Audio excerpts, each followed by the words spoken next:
مرحبا أهل الكمال مرحبا أهل النوادي. Mengenai masalah mukena potongan, ini memang terjadi banyak di mana-mana. Saya akan membahas auratnya seorang perempuan ketika dalam kondisi sholat, nanti kita paskan dengan mukena potongan.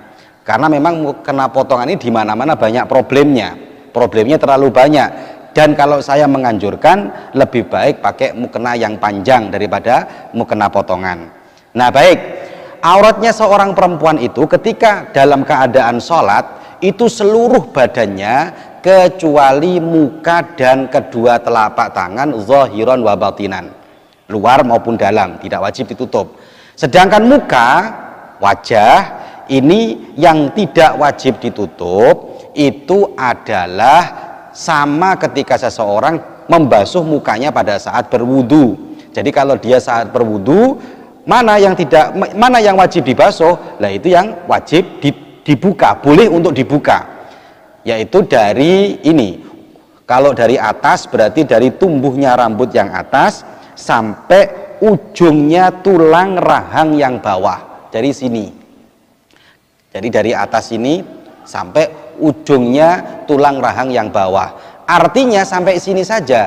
Saya akan berbicara mengenai mayoritas madhab Syafi'i loh ya. Saya ini konsepnya konsep mayoritas madhab Syafi'i. Artinya kalau seperti itu, banyak kesalahan kita lihat di mana-mana, yaitu ketika, mohon maaf, bawahnya leher ini terlihat, maka sholatnya tidak sah. Karena ini wajib ditutup. Sementara muka itu dari ujung rambut sampai tulang rahang yang bawah, yang sini. Kalau sampai sini kelihatan, maka hukumnya sholatnya nggak sah. Ini hati-hati santri putri. Kalau dari pinggir, ya dari telinga sampai telinga. Nah ini wajib ditutup, wajib ditutup setelahnya ini. Tapi kalau muka yang tadi itu boleh untuk dibuka. Kemudian kalau tangan ini dari yang luar maupun yang dalam tidak usah ditutup, tidak apa-apa. Artinya boleh dibuka. Yang nggak boleh terbuka itu pergelangan. Ini kalau sampai kebuka pergelangan ini, hukum sholatnya juga batal. Hati-hati sekali ini, karena kalau kita melihat banyak sekali orang-orang yang memakai mukenanya banyak yang salah. Ini perlu hati-hati sekali. Nah, kemudian kebanyakan kesalahan-kesalahan itu adalah terjadi ketika seseorang tidak memperhatikan pakai mukenanya, terutama mukena potongan. Mukena yang lurus saja kadang-kadang kita lihat banyak sekali kesalahan-kesalahannya menurut mayoritas madhab Syafi'i. Nah, perempuan itu atau laki-laki itu boleh terlihat auratnya kalau dari bawah. Saya ulangi lagi ya, kalau dari bawah. Kalau laki-laki berarti dari bawahnya lutut, ya gitu. Terus kalau perempuan harus dari bawahnya kaki. Jadi seumpama ada orang sholat di atas, kemudian terlihat dari bawahnya kaki, maka hukum sholatnya tidak batal, sah. Tapi kalau terlihatnya dari tengah, seumpama ada laki-laki, mohon maaf, kancingan bajunya itu lepas, kemudian terlihat auratnya, maka batal, walaupun terlihat dari bawah. Atau perempuan terlihat dari tengahnya mukena potongan itu. Jadi begini, ketika dia sholat, mukena kan terpotong nih kan ya, kemudian dia angkat tangan, seret. Ketika dia angkat tangan terlihat dari potongannya itu, tangannya di sini terlihat, terus dagunya terlihat, apalagi mohon maaf sekali hanya pakai kemben saja kalau dia sholat, terus dia angkat tangan ketika pakai mukena potongan, maka akan terlihat sininya. Lah ini bisa berbahaya, bisa membatalkan sholat. Ini beberapa catatan-catatan kecil ketika saya menyampaikan di beberapa pondok pesantren mengenai masalah pemakaian mukena ini. Kemudian yang perlu diperhatikan lagi adalah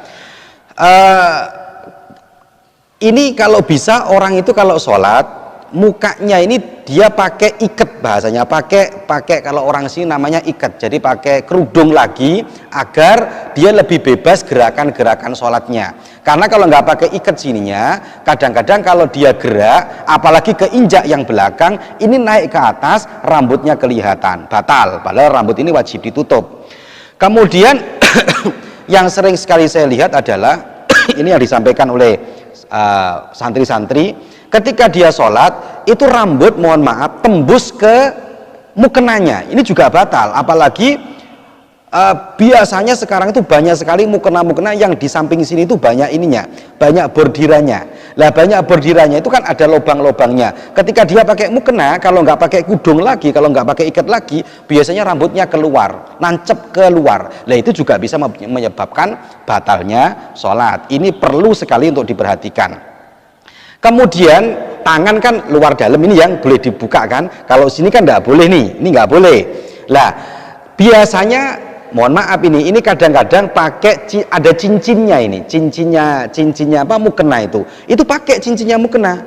Kalau nggak dipakai ketika dia diangkat, mukena itu akan ngelambreh ke bawah sehingga kelihatan ininya.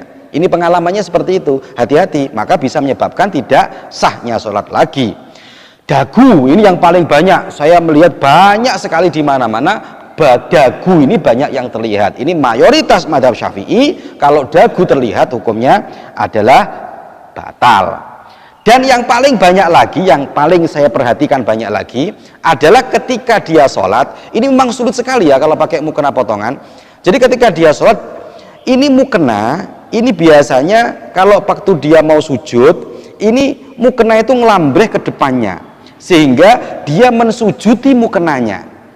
Tidak boleh mensujudi mukenanya, karena syaratnya sujud itu adalah di tempat. Kalau dia itu bergerak, tempat itu nggak ikut bergerak. Contoh, mukena itu kalau kita pakai, kalau sampean jalan kan ikut jalan. Beda dengan sajadah. Kalau sajadah sampean sujudi, sampean jalan, sajadahnya nggak ikut jalan, kayak gitu. Nah ini berarti orang yang pakai mukena, yang potongan itu rawan sekali. Jadi kalau dia bergerak bersujud kemudian mengena kepada mukenanya juga tidak sah, atau khawatirnya adalah dia menambah gerakan yang banyak lebih dari 3 kali. Jadi dia mau sujud tangannya masih mentepak mukenanya itu sehingga gerakannya banyak sekali. Nah ini juga bisa menyebabkan batalnya sholat. Oleh karena itu banyak sekali teman-teman terutama di kalangan Nahdlatul Ulama ini anjurannya, bahkan di pondok pesantren, terutama pondok pesantren kita ini kan wajib memakai mukena yang terusan, tidak pakai mukena yang potongan. Jadi itu mungkin sekilas tentang mukena biar kalian tuh paham, jadi biar ini tidak jadi permasalahan di masyarakat, dan mungkin nanti yang lihat video ini juga nanti akan tahu bagaimana mukena itu. Dan saran saya dan juga saran pondok pesantren ini, kalau bisa pakai mukena yang terusan, tidak pakai mukena potongan, karena untuk mengesahkan pakai mukena potongan ini harus sangat berhati-hati orang yang sholat. Apa bisa sah sholatnya pakai mukena potongan? Bisa, tapi kan sulit sekali. Nah itu makanya kita pakainya di sini diterapkan pakai mukena yang wajib, yang lurus. Itu saja mungkin tentang, sebenarnya masih banyak lagi, tapi itu yang paling urgent, yang paling penting, yang banyak sekali terjadi kesalahan. Semoga barokah, semoga manfaat.